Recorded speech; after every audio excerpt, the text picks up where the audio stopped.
We have a nanoparticle, which is a cube and has lengths of 110 nanometers. What is the surface area to volume ratio of this cube? I think I'm just going to quickly sketch out just a cube here just to help us with the explanation of this just slightly. So it's going to be a very bad sketch if you can cope with my bad sketch for a second. All right, so there's a cube. Right, so what we're saying is it's got sides with lengths of 110 nanometers. And what we need to calculate is the surface area to volume ratio. So we're going to have to do two calculations first. The first calculation is surface area. So what we're saying here is these lengths are 110 nanometers. So to do an area of one of these surfaces, it's 110 times 110, 110 times 110. Let's do that in a calculator. 110 times 110 equals 12,100. So the area of one surface is 12,100 nanometers squared. But there are 6 surfaces, aren't there, if you think about it, because a cube, there's one surface there, let's put 1 on that. There's another one there, there's another one on the top, and there's going to be one on the bottom, there's 4. Okay, but there's going to be one around the back there as well. And then there's one here, 6. So 4 surfaces around the sides, if you like, one on the top, one on the bottom is 6. So we need to take that number there and multiply it by 6.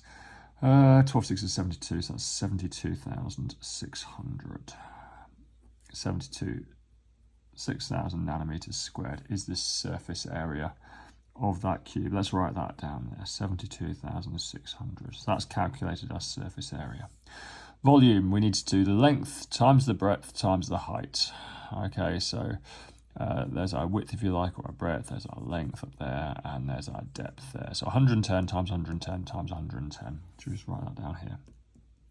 110 times 110 times 110 equals, and that's going to be our volume, isn't it? 110 times 110 times 110 equals 1,331,000. 1,331,000. So there's our surface area to volume ratio, but don't start celebrating because we can't leave it like that. We need to report ratio to the smallest possible whole number. I say, to get to the smallest possible whole number, you need to ask yourself a question. Which of these numbers is smallest? Answer that one there. Surface area is smallest in this case. So we're going to divide the big one, 1,331,000. That's the big one. Divide it by the little one, 72,600. When we divide by the little one, it makes the little one the number 1. So there's our big one, 1,331,000. Divide by the little number, 72,600. Equals 18.3, and that's 18.3 recurring, isn't it? Yes, 18.3 recurring. So our little number here, our surface area, is the number 1 now, and now our big number is 18.333 recurring.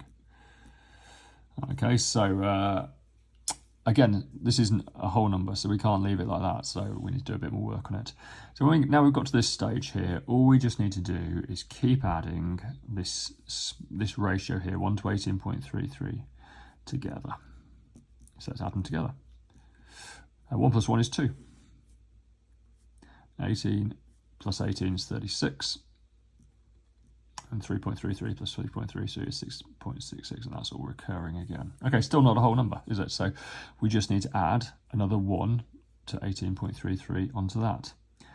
Okay, so 1, 18.333 recurring. So 2 plus 1 is 3, so that now we've got an answer 3 down here. 36 and 18 is going to be 54, but this 6.6666 and 3.3333 is now adding up to 1, isn't it? Those two together adds up to 1, so 54 and 1 is 55. So there is our final answer. 3 to 55 is the surface area to volume ratio of a cube that has sides of length 110 nanometers. All these questions and more on elsham-high-chemistry.com.